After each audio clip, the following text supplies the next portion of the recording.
Your Highness, Excellencies, ladies and gentlemen, 16वें BRICS summit के शानदार आयोजन के लिए मैं राष्ट्रपति पुतिन को हार्दिक बधाई देता हूं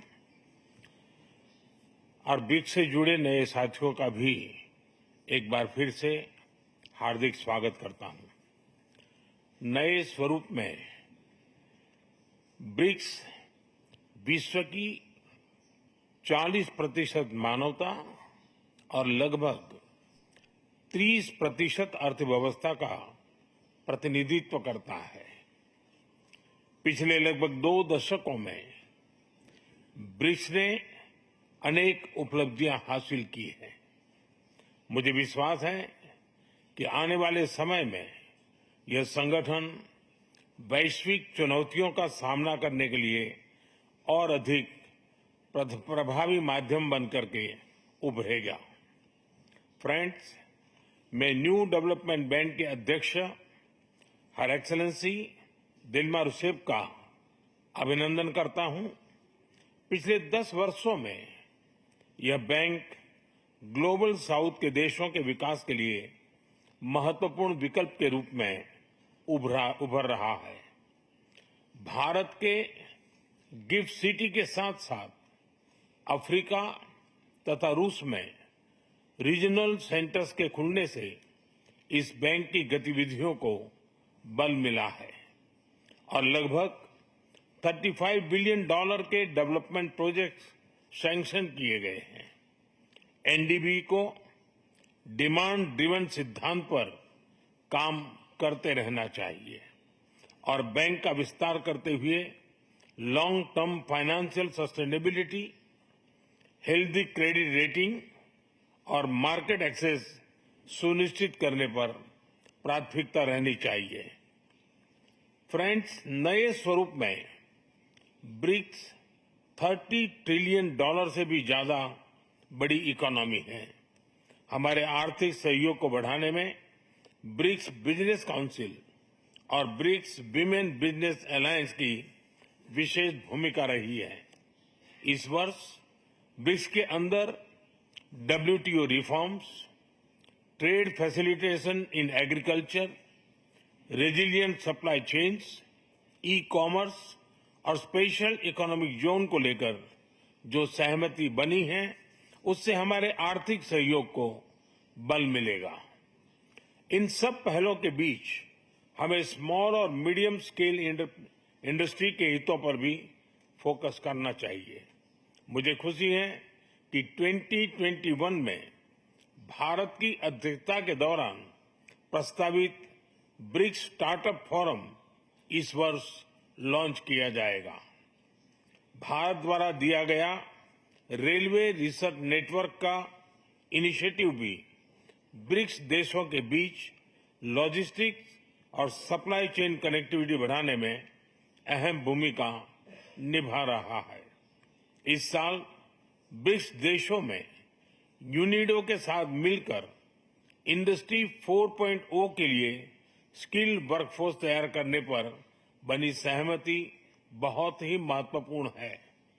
2022 में लॉन्च किया गया ब्रिक्स वैक्सीन R&D सेंटर सभी देशों की स्वास्थ्य सुरक्षा बढ़ाने में मदद कर रहा है। हमें डिजिटल हेल्थ में भारत का सफल अनुभव ब्रिक्स पार्टनर्स के साथ साझा करने में खुशी होगी। फ्रेंड्स, क्लाइमेट चेंज हमारी साझी प्राथमिकता का विषय रहा है। रूस की अध्यक्षता में BRICS open carbon market partnership के लिए बनी सहमति का स्वागत करता है। भारत में भी green growth, climate resilient infrastructure और ग्रीन ट्रांजिशन पर विशेष रूप से बल दिया जा रहा है। International solar alliance, coalition for disaster resilient infrastructure, mission life यानी लाइफस्टाइल फॉर एनवायरमेंट, एक पेड़ मां के नाम जैसे इनिशिएटिव लिए गए हैं। पिछले वर्ष COP28 के दौरान हमने ग्रीन क्रेडिट जैसे महत्वपूर्ण पहल की शुरुआत की। मैं ब्रिक्स पार्टनर्स को इन इनिशिएटिव से जुड़ने के लिए आमंत्रित करता हूं। ब्रिक्स के सभी देशों में इंफ्रास्ट्रक्चर के निर्माण पर विशेष रूप से बल दिया जा रहा है। भारत में मल्टी मॉडल कनेक्टिविटी को तेजी से बढ़ाने के लिए हमने गति शक्ति पोर्टल बनाया है।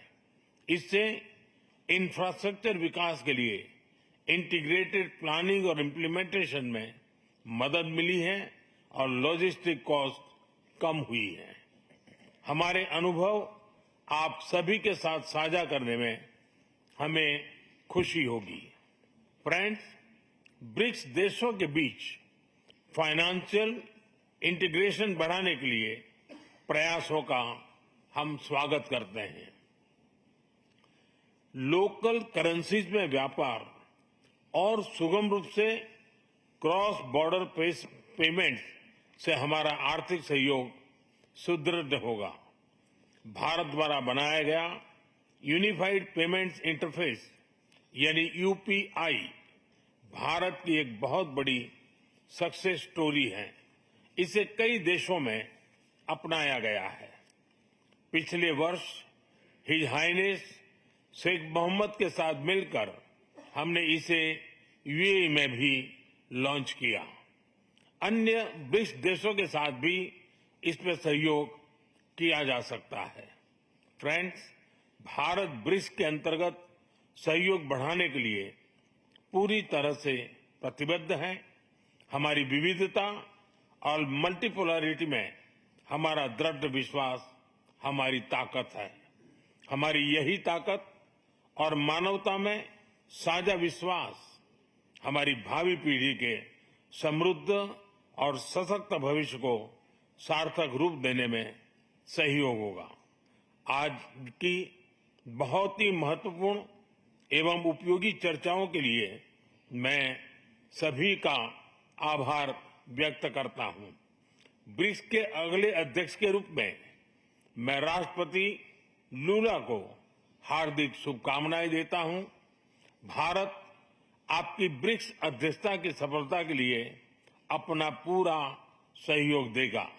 एक बार फिर राष्ट्रपति पुतिन और सभी लीडर्स का बहुत बहुत धन्यवाद।